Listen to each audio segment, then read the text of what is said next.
Okay, welcome back, everyone. I hope the online students can hear me. Please let me know.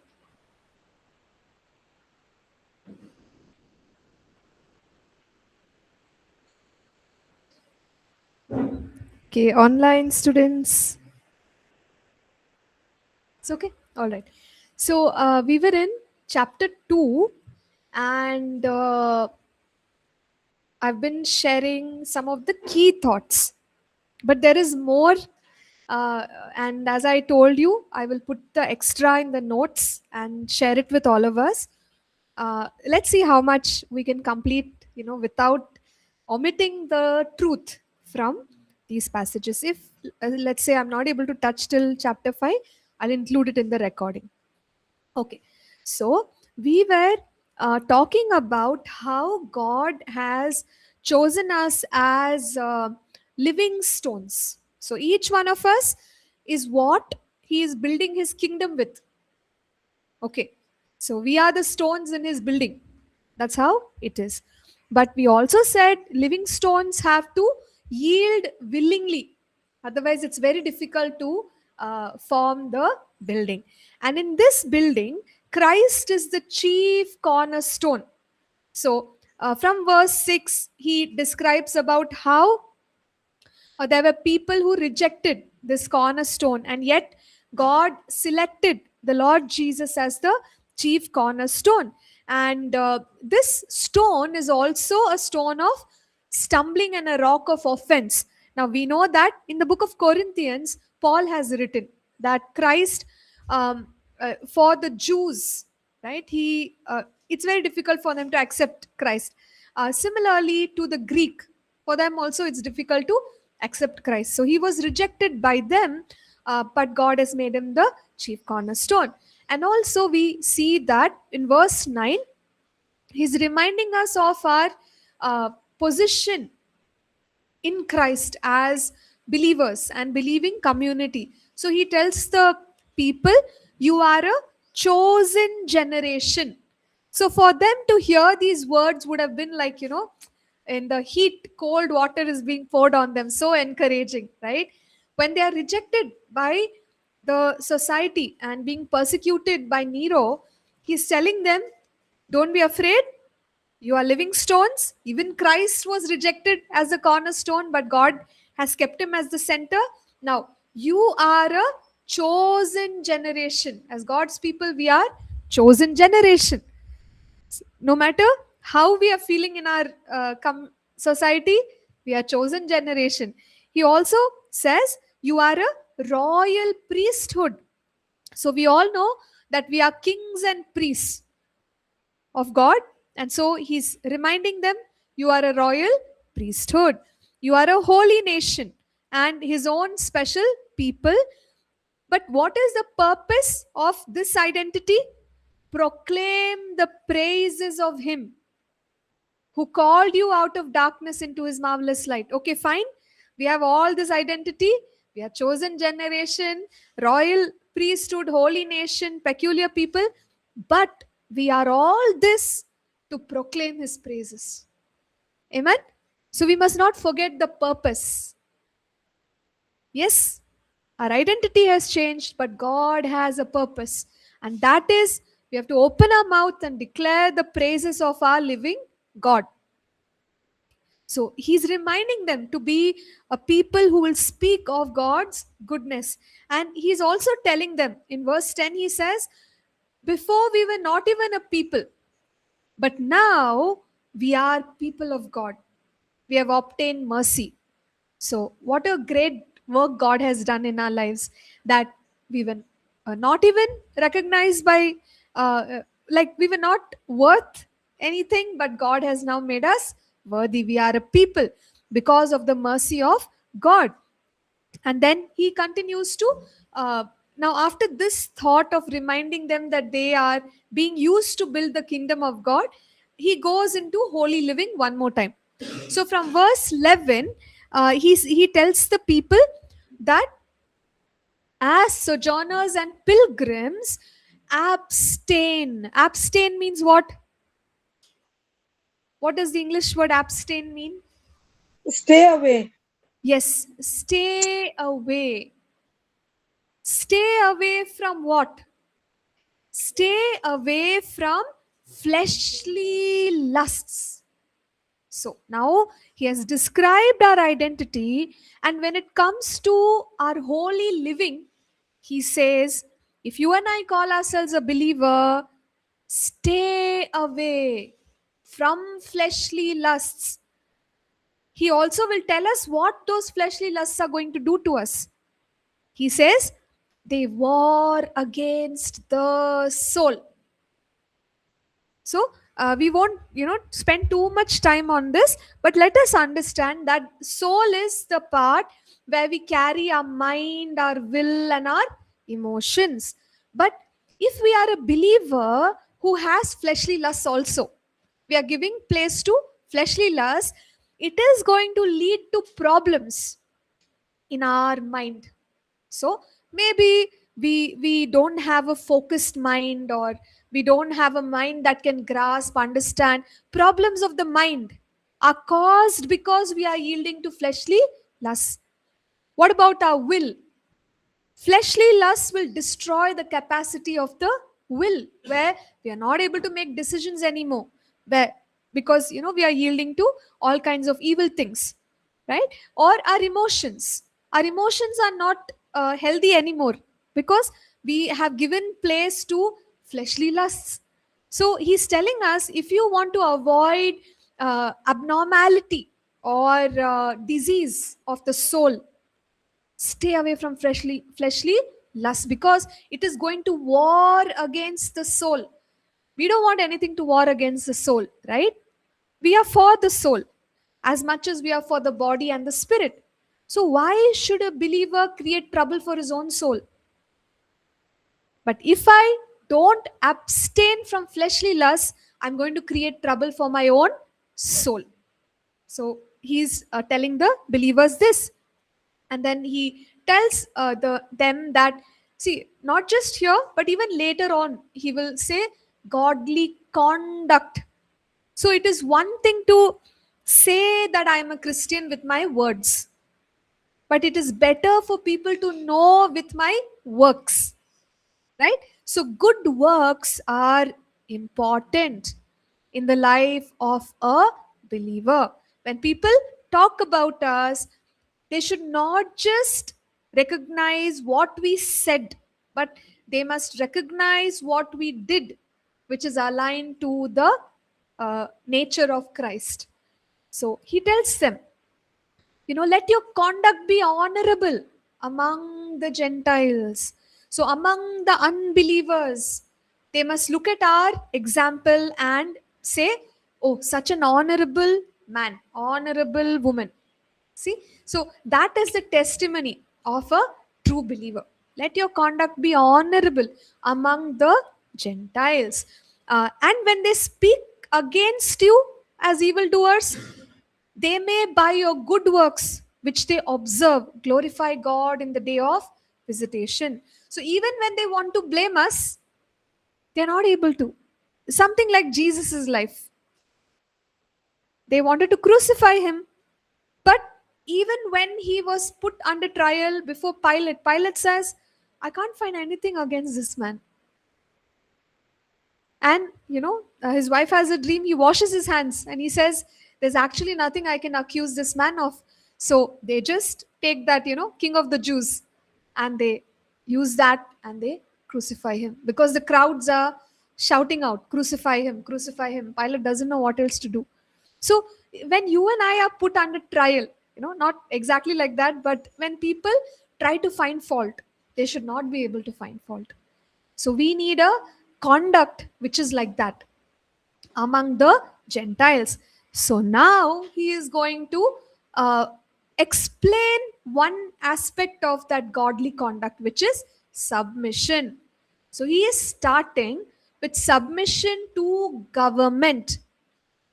So again, let me remind us, Peter is talking at a time when the government is a terrible government.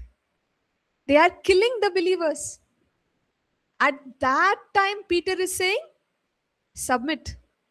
Can you imagine? What is this? Apostle Peter, how can we submit? Why can't we grumble?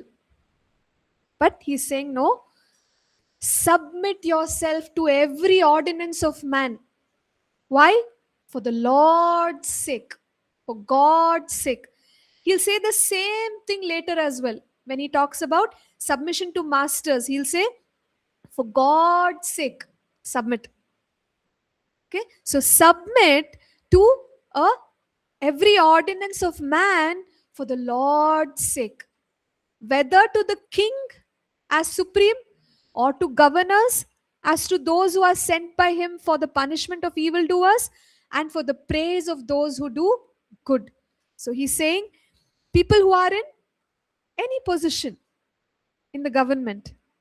So today we don't have king, supreme leader, or most nations have elected representatives, but we are supposed to submit to them. So we know that even Jesus paid taxes, right? So here I know we can discuss a lot of things, but one aspect we can share is, if the government or the authority is telling us not to worship Christ, because that's what we are called to do. Now, if that happens, then we can say, no, I have to follow my God. So, where is the example of that? We can go back to Daniel, where Daniel said, no, I will not bow down before the statue that Nebuchadnezzar made. Or Peter and John, when they are told, don't preach in the name of Jesus, they go and boldly preach in the name of Jesus. So when we are stopped from worship, we don't have to follow that. But other than that, everything else we are supposed to submit to the government. Like, see, even Jesus paid taxes. He was obedient to the government rules. So that is what this means. Now, when they are telling us not to deny Christ, that we are not supposed to take it up, right? Other than that, we submit to the governmental authorities. So when we do good things, verse 15 says, we put to silence the ignorance of foolish men. And verse 16 says, we are free, but let us not use our liberty as a cloak for vice, but as bond servants of God. Many times we say we have grace. Jesus has given us grace. Whom the sun sets free is free indeed. We are free. No, I am free to run. We sing that song. Yes, we are free. But that freedom should not be used for evil. Okay, so I can't say I'm free, I'm going to disobey the authorities that are appointed by God. So every authority which is appointed by God, it's a godly thing for the sake of God to submit. What does submit mean? Obey, follow, right? So keep the requirements, so on and so forth. Yes, any questions?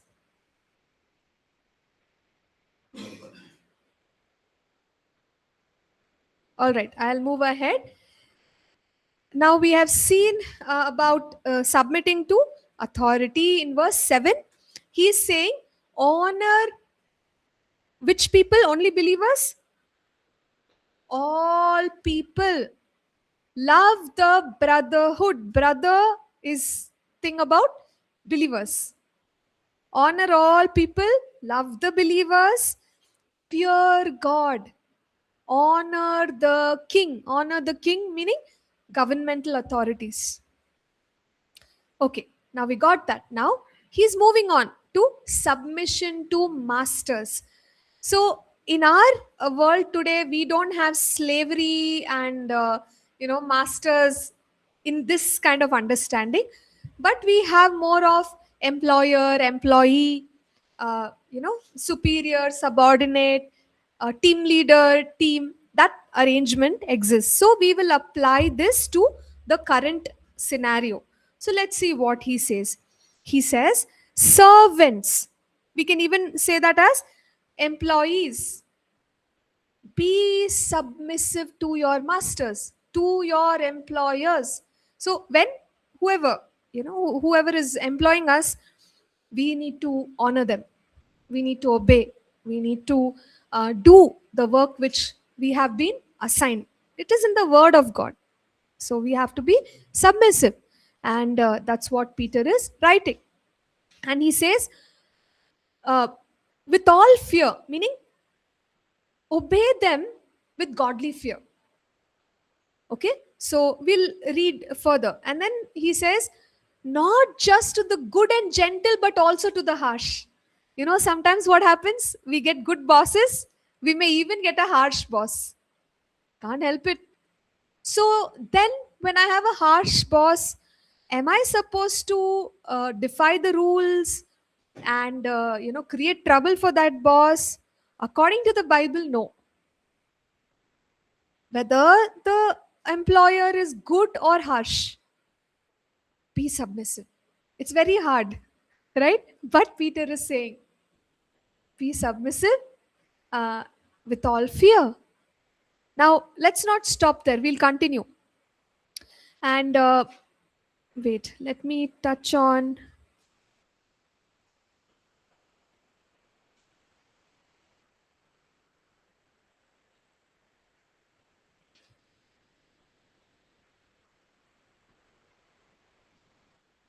Okay, let me touch on the uh, last portion of verse 20, where he says, this is commendable before God. So, when we endure suffering for wrong, okay, so in verse 19, he says that because of conscience toward God, one endures grief, suffering wrongfully. So, imagine that the person who is the appointed above us, he or she are doing things and we are suffering wrongfully. It's not our fault, but we are suffering, right? But Peter is saying, endure. Okay, it is commendable before God. So sometimes you may have observed that your superiors. So I can just share one example. So there was one time I was just doing it was not a major job. Because I was studying, I was also doing a couple of part-time jobs to sustain myself. So one particular person, it was like a fast food joint. So I joined there, and when I was leaving, I hardly spoke throughout. It was about a year that I worked there. I hardly spoke to anyone, just go, finish, leave, go, finish, leave. But when I was leaving, I think it was the last day, the boss who handled that fast food joint, he called me, and you know the question he asked me? He asked me, are you a Christian? So it really shook me up. I'm like, I never even told him I'm a Christian. So he asked me, are you a Christian? So I was surprised. I'm like, I am. Why are you asking this question? So he said, you're so different from the others. You know, such a thought that even till today, it has remained in me. I'm like, without saying a word, how can somebody ask you're a Christian? Plus, it was not a big job. It was like a part-time job that, I was just going to make some money to sustain myself. Also, another thing is, uh, things that were going on were not very great. And some of the people who were in charge were very rough, the choice of words was very hurtful. But I just chose to ignore everything, just do my job, leave, right? So, but I'm amazed to see that, like, people notice more than that. Even if he had not asked the question, what First Peter chapter 2 says is commendable before God.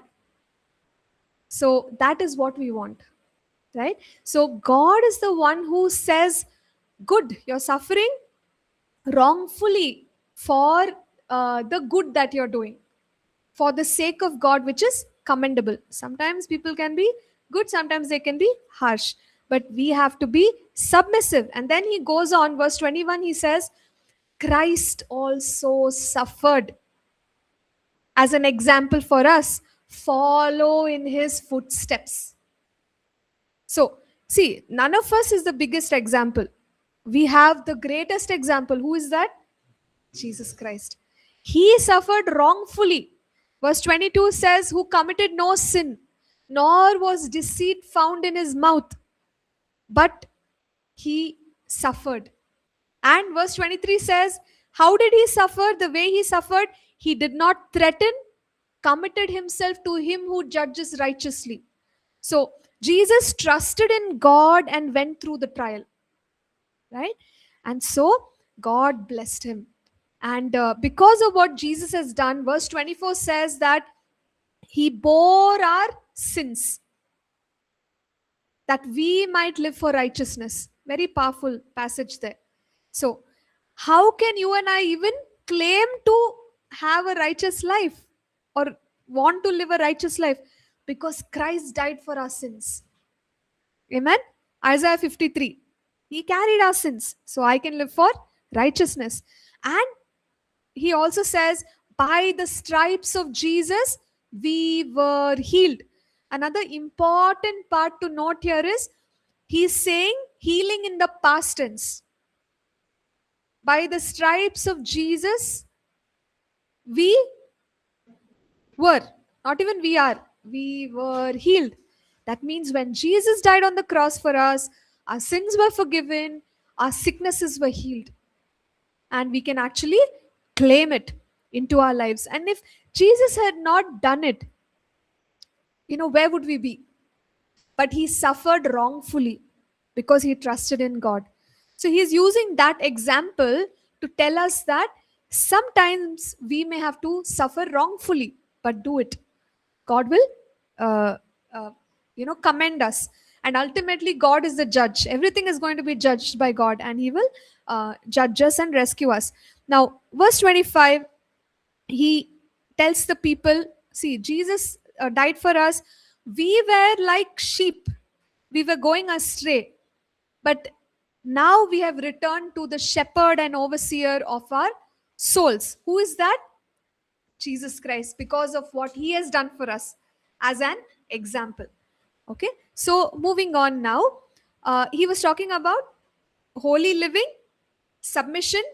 Two submissions. What did we see here? Submission to authority. Second is masters. Third is now husbands. Submission to husbands. So in a marriage scenario, Peter writes to the wives and he says, wives likewise, meaning keep all this in mind and be submissive to your husbands. So this is the order. Like we also say, uh, government of family. So husband above the wife and Christ above the husband. So he talks about this in the book of Corinthians. So I mean, we don't have everything here, but one truth is being highlighted. So he says, wives, be submissive to your own husbands, that even if some do not obey the word, right, they without a word may be won by the conduct of their wives. So he means that, let's imagine that a husband is not following Christ strongly, but by the testimony and the submission of the wife, he can see a godly life and that might change him. Okay, so now this is not an excuse to marry an unbeliever.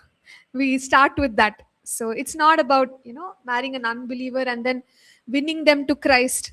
Many times that's a wrong thought that women go after. They think, yeah, by prayer, by fasting, this person can change. See, only God can change. Nobody can change anybody. So it is wisdom to marry well, as in the right suitable partner for us. So that takes wisdom. But after having married, if let's say the husband in this case is not very serious in the things of God, the behavior of the church, the wife, submission of the wife can also help the husband change, right? So that's the context. Then he tries to encourage the wife to keep a gentle and quiet spirit as compared to external adornment. So here in verse 3, there is a very well known passage.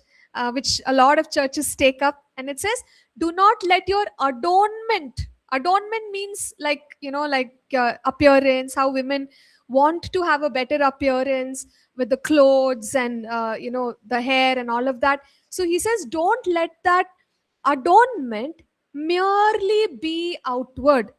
And so he's explaining himself: arranging the hair, wearing gold, putting on fine apparel. Okay, but let it rather be of the spirit, gentle and quiet spirit, uh, a- and that is precious in the sight of God. So now we have to ask the question. So, when we talk about culture, is this something that says that apparel is wrong, or fine clothing is wrong, or gold is wrong? What would you say? Because a lot of churches take that and say, oh, women should not wear gold, women should only wear very plain ordinary clothes, and what else, yeah, arranging of the hair. So how would we interpret this?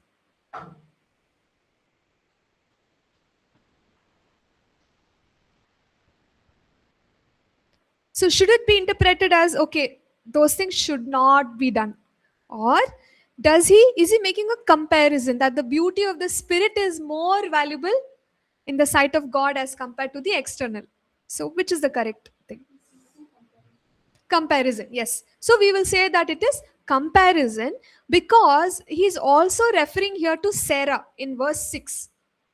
So he says that, for in this manner, in former times, holy women who trusted in God also adorned themselves, being submissive to their husbands. So they adorned themselves, but then their primary adornment was, like quietness and submission to their husband, such as Sarah. It says, verse 6, Sarah obeyed Abraham, called him Lord, whose daughters you are, if you do good and are not afraid with any terror. So, when we consider even Sarah, we know that whether it's Sarah or Rebecca, they wore jewelry. In fact, when Eliezer goes to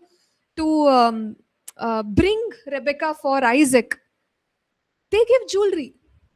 So it's not that women can't wear jewelry or be dressed well. It's more about the attitude of submission towards the husband in this particular context. So we have to interpret it correctly. Okay, so we've understood. Shall we move ahead? Yes. So now there is a word to the husbands. So he tells the husbands now. For the wife, it was over here, focus was on submission, right? Now for the husband, the focus is on understanding and honoring the wife. Okay, so it says, husbands likewise dwell with them with understanding, giving honor to the wife as the weaker vessel, and as being heirs together of the grace of life, that your prayers may not be hindered.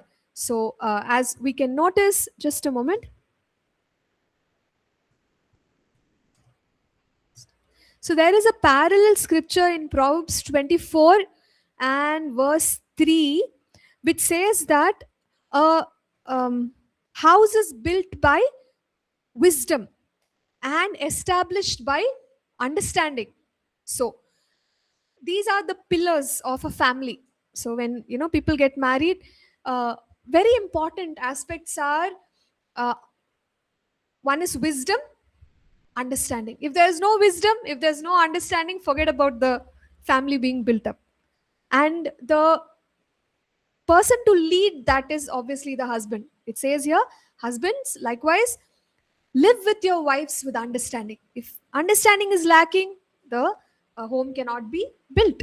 Secondly, honor the wife. Now, as much as the wife has to submit to the husband, husband has to honor the wife and understand that there are two things here: weaker vessel. So weaker vessel, again, there's a lot of confusion about its interpretation, but basically what it means is physically weaker.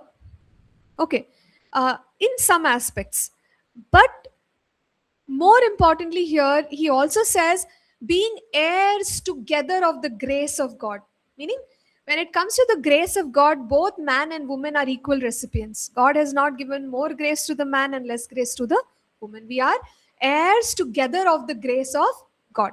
So, this is something that a husband needs to understand. So, women may be weaker physically to do certain aspects in life, but when it comes to the kingdom of God, the grace of God, equal grace has been provided.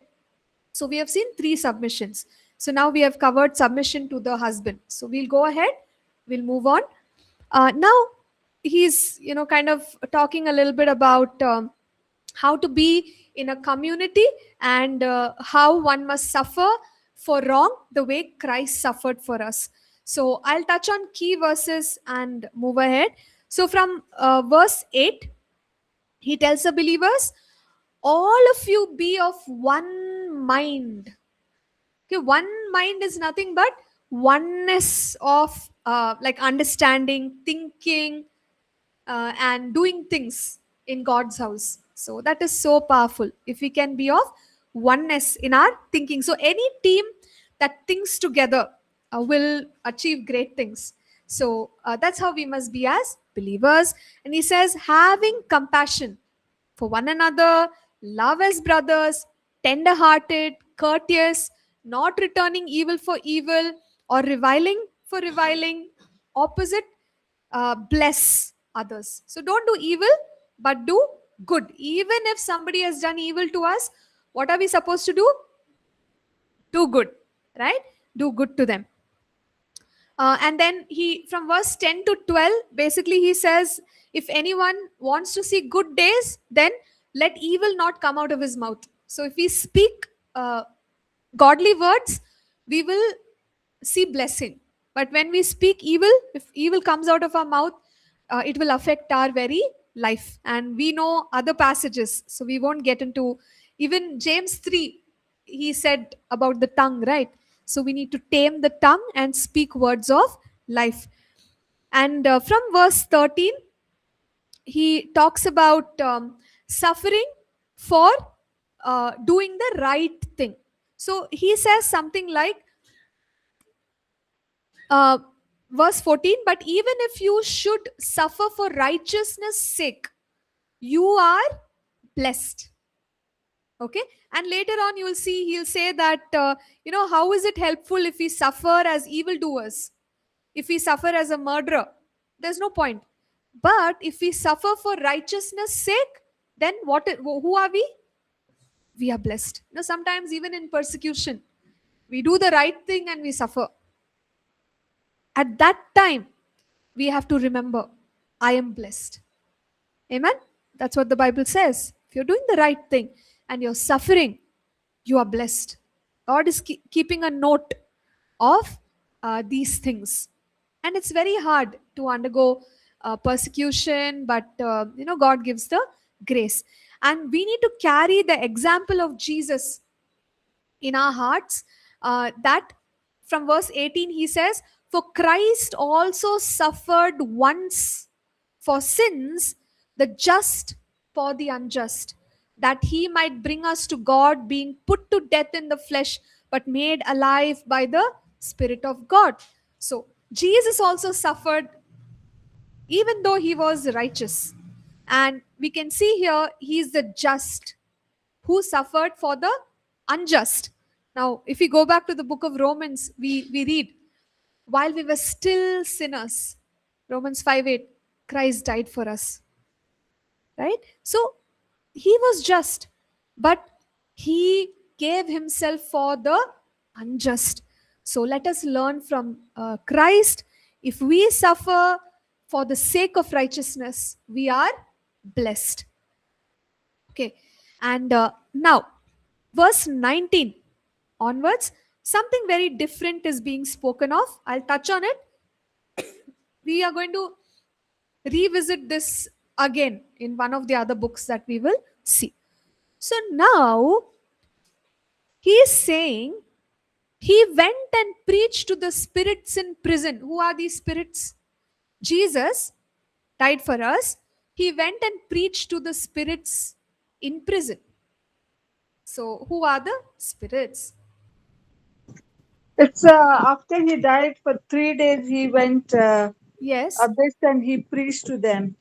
Mm, This is what it means, sister.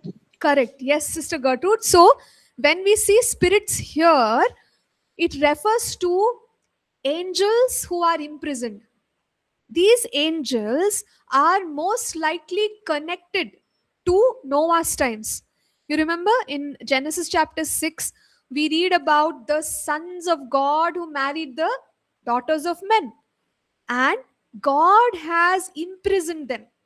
Why? Verse 20 says, formerly were disobedient.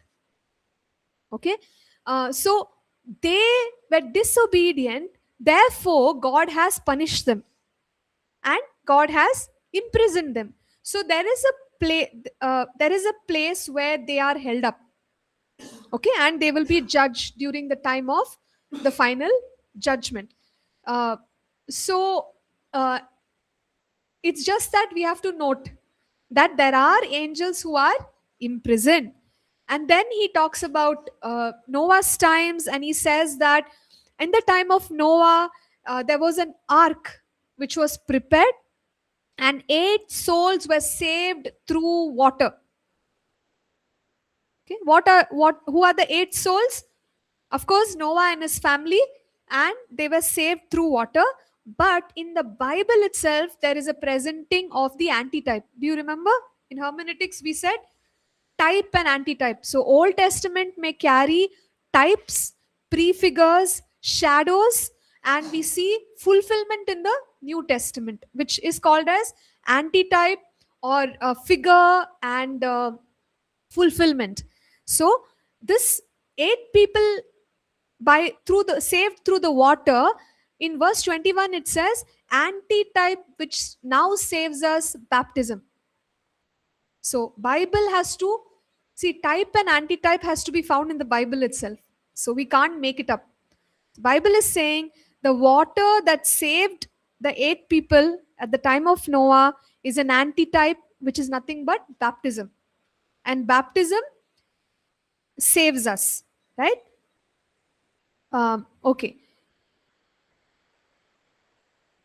And verse 22 here, end of chapter 3, concludes by saying, Jesus Christ, who has gone into heaven and is at the right hand of God, angels and authorities and powers having been made subject to him. Very powerful passage.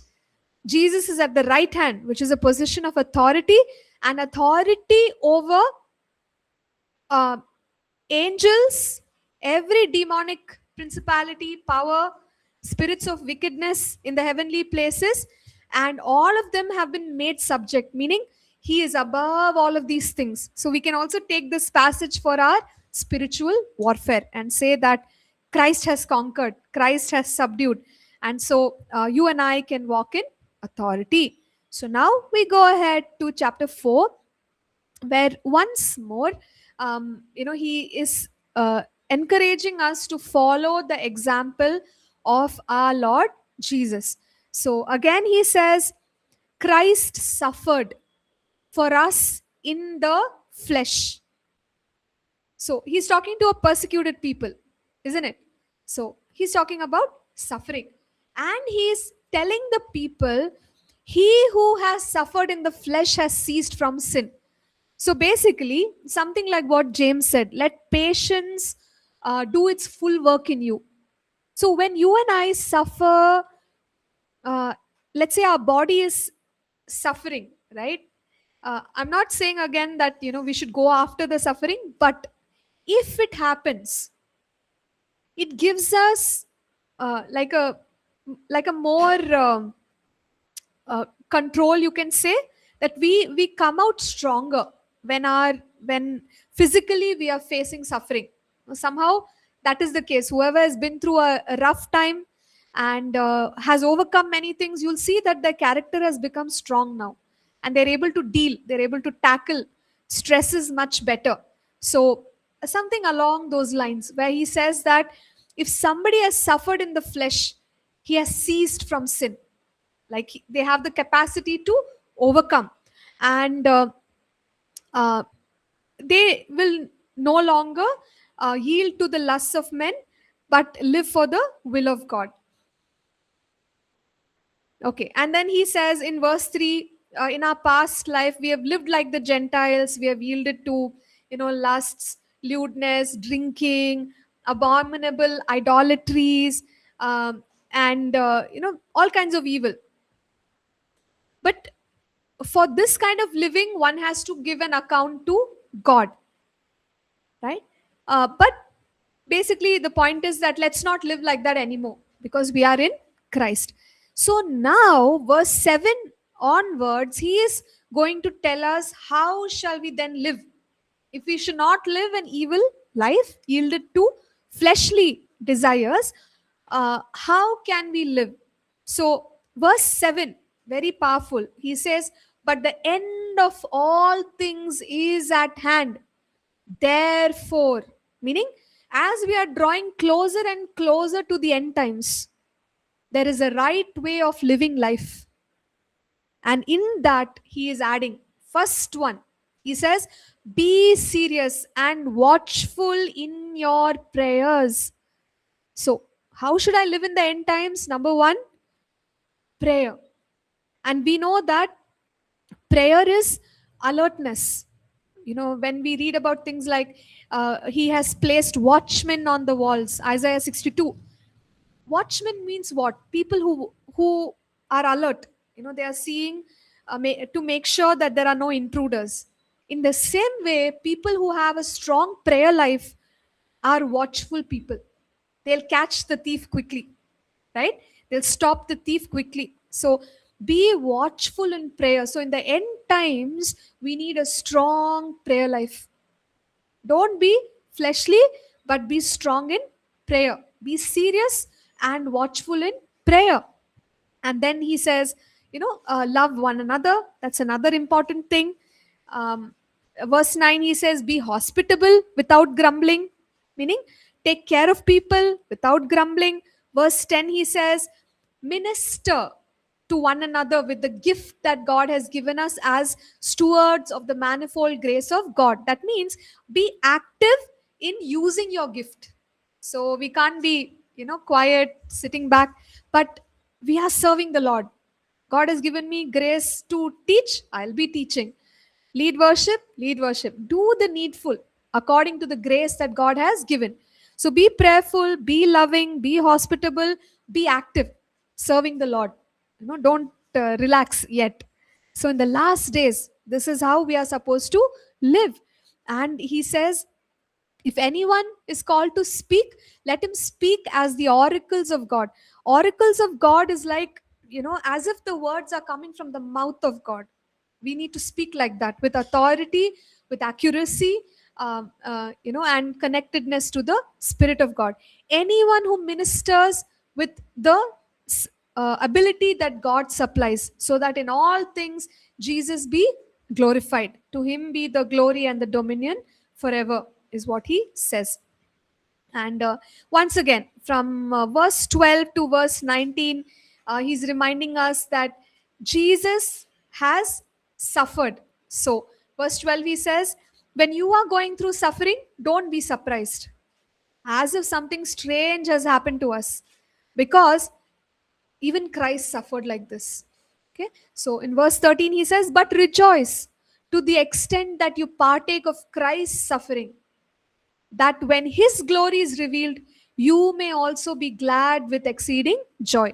So, when we are going through fiery trials of persecution, rejoice. When Christ is revealed, his glory will also be revealed in us, right?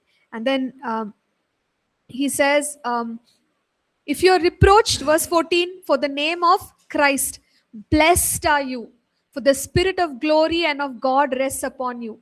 So you remember, even earlier he said, you are blessed if you suffer for righteousness' sake. Again, he says here, if you are reproached, reproach means suffering shame, rejected by people for Christ's sake, you are blessed. So that's the reminder to the people. If you suffer for what is good, God calls you blessed. And verse 15, he says, let no one suffer as a murderer, thief, or evildoer, or busybody in other people's matters. Verse 16, if anyone suffers as a Christian, let him not be ashamed. So if we suffer because we made a mistake, now many times as believers we do that, right? Like sometimes maybe there's a rule, don't put loudspeaker, we'll put loudspeaker, and then everyone will start blaming us. And if we call that persecution, is it correct? No. We did what we were not supposed to. We got into trouble. So that's not what this is talking about. If we suffer because we did something wrong, that is a problem we brought on ourselves. But if we did the right thing for Christ and we are suffering, then Christ is glorified in us. Let's not be ashamed. We are blessed. We are blessed. Now he's going on reminding us of these things. And finally, verse 19, he says, therefore, let those who suffer according to the will of God commit their souls to Him in doing good as to a faithful Creator. So when we struggle, suffer, we just commit ourselves to God, who is our Creator. So I don't want to rush chapter 5. I'll just put it into the recording. I know there's a lot, different themes. It is pretty deep, but I hope that we can go back and read through and actually receive, right, from what we learned. There are few more verses which I didn't like sit and elaborate. I'll put it in the notes so that you'll have as much understanding as possible. The next couple of topics, Second Peter is 3 chapters, Jude is 1 chapter, so total of 4 chapters plus a quick thing on First Peter chapter 5. It'll all be in the recording. So hopefully by next Tuesday, done. Right? You can have everything and you can work towards your submissions comfortably. Okay, so if there are any questions, please keep them coming. The stream page is there. You can always post it and I'll keep answering them. We have 2 more weeks. So we'll not have class next Friday. You can make use of that to do your assignment, study, etc. Okay. Fine. So is that okay, online students? Sister, Yes, I sister. have one thing to ask you. I wanted your mobile number. I sent you email, but I think you didn't get it, Oh, so I don't know. yeah, I didn't get your email, sister. I sent it on Google on the classwork only. Oh, really? Okay, I'll check. Yeah, twice I tried, but I didn't get. That's why I'm asking you in class. Okay. Sure. I'm not. I don't know if you sent it to the right one. Let me just put my email here. If you can forward it to me, Yeah. it should come through here. Yeah, I have sent it to you. So, Oh, okay. okay, all right. Any other questions? Somebody else also said something.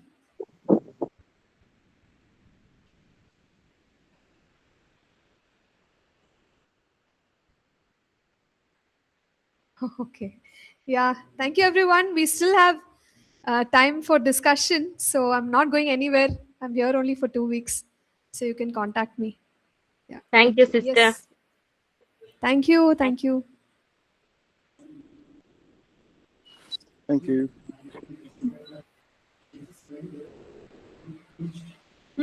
Preached. Yeah. Yes. So good question. So people ask, why did Jesus preach? So purpose is not for conversion, but for information. So it's like he went and proclaimed that I have defeated Satan. You are defeated. Basically, that's what he went to tell them. Preached means proclaiming what has been accomplished. It's not to convert the spirits. Does it make sense? Huh? No. It doesn't mean sharing gospel for salvation, not like that. This is what I have done. I am victorious. He just went to inform them. That's the meaning of preach. So, it specifically says to those angels only. I don't think so. It's to the people who are in hell, because we don't see that anywhere. It always says he went and preached to the angels, right? So that's my understanding, but I can just research further. And what happened to the people? So we know that paradise, where the Old Testament saints were, was then shifted into heaven. So now the paradise does not exist in Hades, it's taken into heaven. So all the Old Testament saints are with Jesus in heaven. And Hades only has those compartments of uh, torment. We usually use words like Gehenna, abyss, and there's one more word. So all those parts are still there where people are, uh, those who are in hell are suffering. Yes, thank you. So we stop here. How about anybody leads in prayer? Online students, maybe?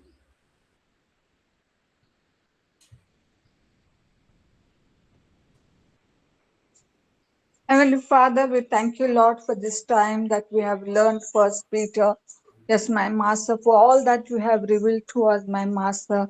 Lord, let the Holy Spirit inspire us and will grow in whatever we have learned, my Master, to use in our ministry, in our daily walk with you.